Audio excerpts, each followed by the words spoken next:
Late evening on March 3rd, French President Emmanuel Macron arrived in the Democratic Republic of Congo. His visit has been met with protests and discontent among the Congolese citizens. On March 1st, hundreds had gathered outside the French embassy in Kinshasa against his arrival, saying Macron is an assassin and calling for him to go back. His visit also comes at a time of rising anti-French sentiment in West Africa, with increasing calls for removal of French troops. Kambale Musavuli from Center for Research on the Congo explains the reasons behind this opposition and the role of France in the country and the larger region.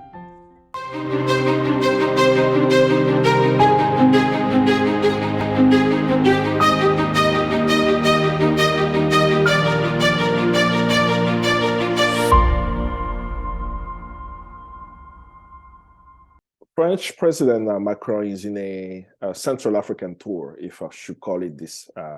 He's traveling to Gabon, the Democratic Republic of Congo, Congo-Brazzaville, and Angola. In these four countries, only two were colonized by the French, Gabon and Congo-Brazzaville. The DRC was not colonized by the French, but Congo plays an important role, a strategic role on the African continent. It's a country the size of Western Europe. By population size, it's considered the second country, the second Francophone country, because we have about 100 million Congolese in the DRC, and French is the official language.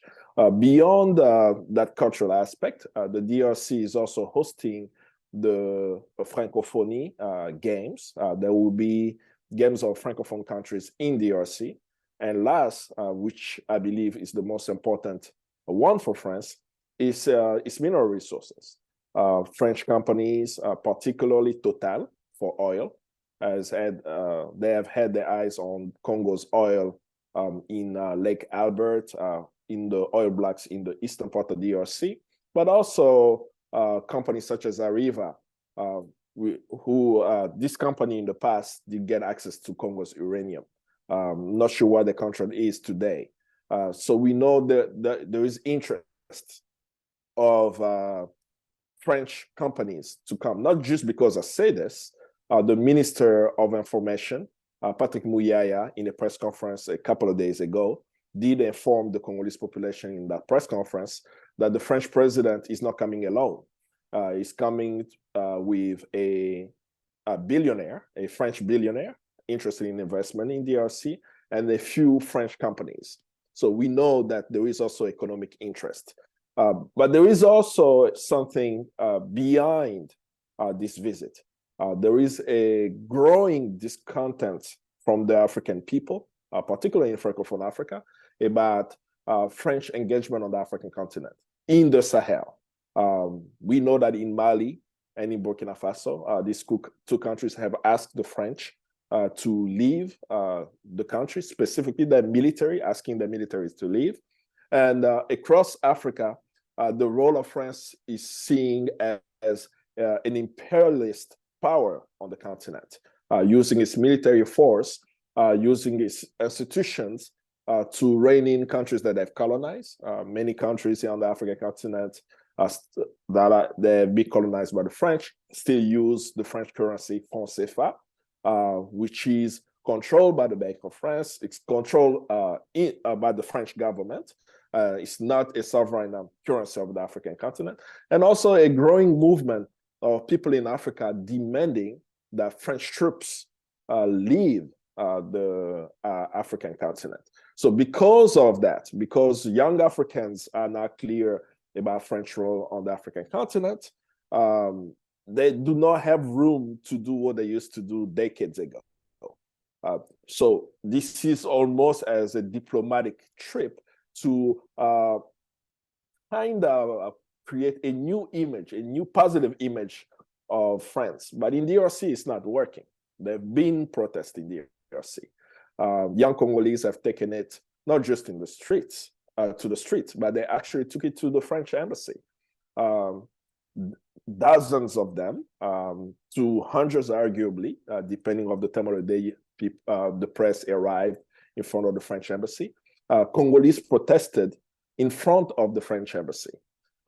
Many of these Congolese protesters carry Congolese flag, and very noticeably, they also carry Russian flags.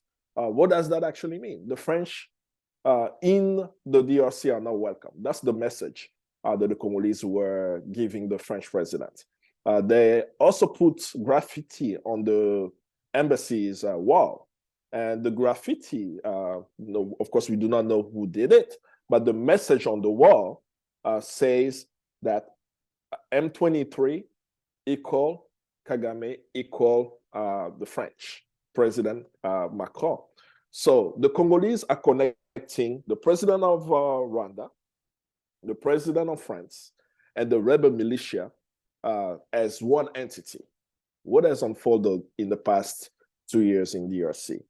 There is a rebel force, a militia group, a terrorist group, according to the Congolese government, that has invaded once again the DRC, caused killings that has actually been submitted to the International Criminal Court as a genocide currently and war crimes. By killings in Kishishe, in Bambu, and a few cities where hundreds of people were killed and raped by this militia group.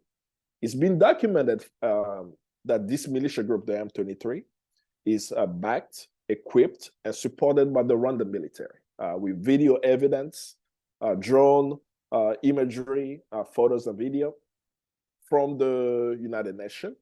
And the UN group of experts has submitted this information to the UN Security Council. All nations, including France, have recognized that the evidence presented is credible, that Rwanda is supporting, once again, a rebel group in the DRC, but, and also added that they should stop doing so. But the contradiction to that statement is that in the midst of this conflict of thousands to arguably millions being displaced in the DRC, the European Union just gave Rwanda $20 million of military aid. Why is the EU giving Rwanda military aid? Rwanda is serving as a proxy of the European Union through France. France provides also this backing to serve French interests in Mozambique. So you have right now Rwandan soldiers in Mozambique in a so-called peacekeeping mission to go after the so-called jihadists.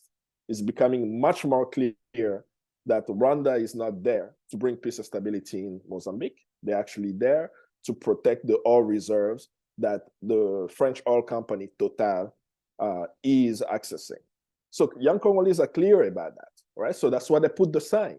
And then also the young people in front of the French embassy, what they're saying, not just to the French, but to the world, in the question of the conflict in Ukraine, Congolese are clearly not in support of the European Union. They understand the complexity, and they are choosing to have a neutral position by saying that we know the French president is coming to DRC to try to get Congo to denounce Russia. And Congolese are saying no. We know that you are supporting a genocidal government in Rwanda. We know that the French are providing this military support through the European Union to Rwanda.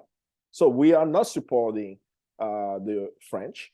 We are saying that Emmanuel Macron, who supports Paul Kagame of Rwanda, who later supports the rebel in the DRC, this line of support is actually something that the Congolese do not want. And it's clear that Emmanuel Macron is not welcome.